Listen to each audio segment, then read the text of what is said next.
to tell you something every single day. And the moment you understand what it is, you will never look at your dog the same way again. Most owners believe they are doing everything right, and in many ways, they are. But there is a gap, often a silent one, between what a dog genuinely needs and what they are actually receiving. And that gap is quietly working against the bond your dog is trying so hard to build with you. Stay until the end, because the last point is the one that changes everything. 1. Greet your dog before you do anything else in the morning.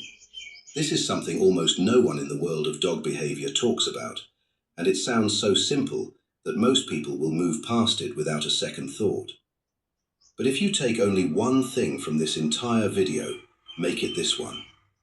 The first 5 minutes of your morning are shaping your dog's entire emotional reality for the rest of the day. Not their food, not their walk, not their toys. Those first 5 minutes. Dogs are pack animals. That is not a metaphor or a way to make them sound more interesting. It is a biological truth built into their DNA over 15,000 years of living alongside us. Their brains are wired to orient around a social anchor. In the wild, that anchor was the group. In your home, that anchor is you. And the moment you wake up and reach for your phone before you reach for your dog, you are sending a signal that lands somewhere deep in their nervous system. The signal says, "You are not my priority." A study published in the journal Applied Animal Behavior Science found that dogs who receive consistent morning social interaction from their owners show measurably lower baseline cortisol levels throughout the day, lower stress, a more settled nervous system, all from something that takes 30 seconds. You do not need to make it elaborate. Just wake up, find their eyes, and say their name with warmth. Let them greet you the way they want to greet you. Let that moment be theirs. Because here is what is actually happening when you do that. Your dog has been waiting while you were asleep. Their entire world was paused. You are the main event of their existence. And when you acknowledge them first, before the coffee, before the phone, before anything else, their brain registers something no treat and no toy can replicate. It registers, "I matter here." And a dog who believes they matter is a completely different animal to a dog who is not sure. 2. Let your dog sniff for as long as they need to. How many times have you tugged the lead on a walk because your dog stopped to smell something for the 10th time in 2 minutes? How many times have you said, "Come on," and kept moving because you had somewhere to be? Almost every owner has done this, and almost every owner has no idea what they just took away from their dog. A dog's nose contains up to 300 million olfactory receptors. Humans have around 6 million. The part of a dog's brain dedicated to analyzing smells is proportionally 40 times larger than the equivalent part in a human brain. When your dog stops and sniffs a patch of grass for 60 seconds, they are not wasting time. They are reading. Which animals have been here? How long ago? Whether they were stressed? Whether they were healthy? Every smell is a paragraph. Every surface is a page. Your neighborhood is a novel your dog has been trying to finish for years. And every time you pull them away, you are slamming the book shut mid-sentence. A study published in Applied Animal Cognition found that dogs allowed to engage in extended sniffing sessions during walks showed significantly higher levels of optimism in subsequent behavioral tests compared to dogs who walked the same distance but were not allowed to sniff freely. Optimism, not just lower stress. Optimism.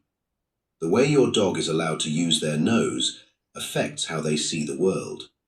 20 minutes of genuine sniffing does more for your dog's mental health than an hour of pure physical exercise. And when you stop pulling and start following, something shifts between you. Your dog begins to trust that being with you means their needs matter. That trust is the currency everything else in this video is built on. 3. Learn the difference between your calm voice and your distracted one. Do you talk to your dog throughout the day? Do you say their name just because you feel like it? Greet them when you come home? Narrate small things as you move around the house? If you do, you are doing something far more powerful than you realize. A 2022 study from researchers in Budapest used brain imaging technology to measure how dogs responded to their owner's voice. What they found is one of the most remarkable discoveries in the field of animal cognition. Dogs do not just recognize their owner's voice, they process the emotional tone of that voice in the same hemisphere of the brain that humans use to process emotional communication. Your dog's brain has developed a dedicated system for reading how you speak to them. When owners used a warm, slightly higher pitched tone, the kind of voice most people naturally use with someone they love, dogs showed immediate physiological signs of relaxation. Heart rate dropped, muscles released tension, eyes softened. When the same owner spoke in a flat, distracted tone, the dog's nervous system stayed alert. Not because the words were different, because the warmth was gone. Your voice is one of the most powerful regulatory tools your dog will ever have access to. Every time you greet them softly when you walk through the door, every time you say their name with genuine affection, every time you whisper something to them while they lie beside you, you are reaching directly into their nervous system and telling it, everything is safe. You can rest. I am here. No supplement, no calming spray, no anxiety wrap can do what your voice does when it carries real warmth. And your dog already knows the difference. They have always known. The question is whether you will be consistent enough for them to count on it. 4. Play with your dog like the game actually has stakes. When was the last time you genuinely played with your dog? Not throwing a ball whilst you checked your messages.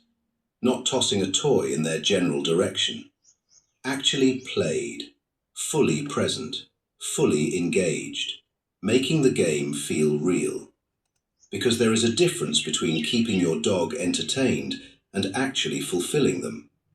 Every breed, from the smallest terrier to the largest working dog, carries a prey drive, a chase drive, a retrieve drive. These are not behavioral quirks, they are biological imperatives. And when those drives never get to express themselves in a meaningful way, the energy does not disappear. It finds another outlet. A study published in the Journal of Veterinary Behavior found that dogs with insufficient interactive play showed significantly elevated rates of separation anxiety, aggression, and compulsive behavior. These are not bad dogs. They are unfulfilled dogs. Real play means you move. You make the toy unpredictable. You let the game build. Slow movement, a pause, a sudden burst of energy. You let your dog win sometimes.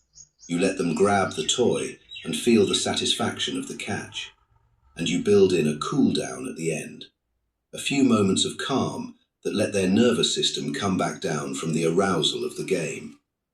That sequence, the build, the chase, the catch, the release, is not recreation to your dog. It is the ritual that confirms their identity. It is the experience that tells their brain, I am capable, I am alive,